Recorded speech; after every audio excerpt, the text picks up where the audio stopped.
Hi everybody, it's Honest John again. Well, when John F. Kennedy decided that it was vital to the nation's interest to compete with Russia in what became known as the space race, he unleashed our scientists. And those scientists came through for us. Not only did we surpass the Russians in space, but down here on Earth as well. It wasn't just that we went to the moon and sent out probes into the universe, but technology made giant leaps forward, which we take for granted right now.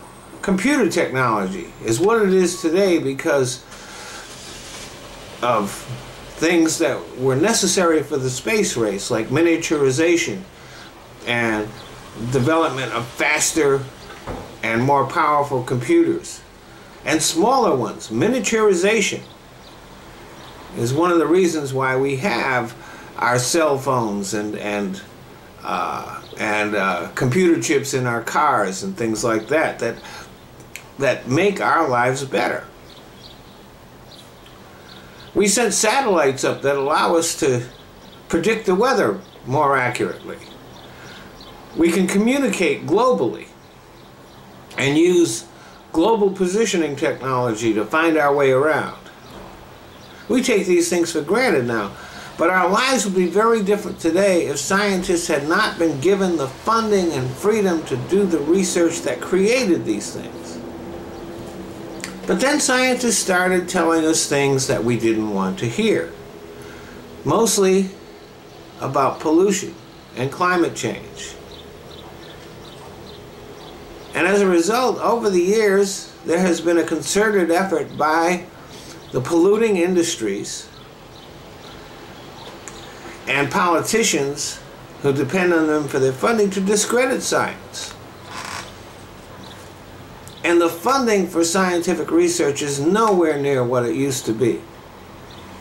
And now the Luddites in the Republican Party are actively hostile to scientific advancement and achievement.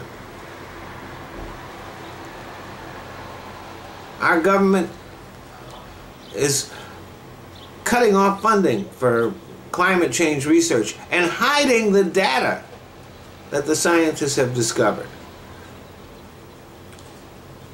They want to roll back the clock on the environment and actually encourage pollution of our air and water.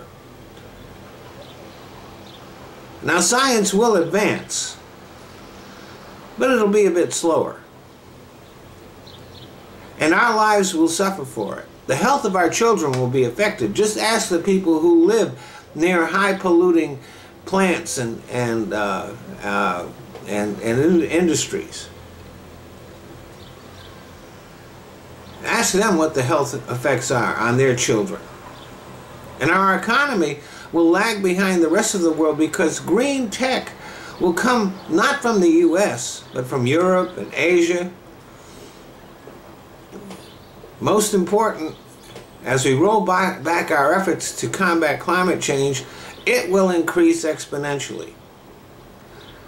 In the next 10, 20, 50 years, the ocean will inundate a lot of islands and low-lying cities near the coast, which will cause massive migration of people inland. Are you thinking about moving to Florida? You better rethink that one.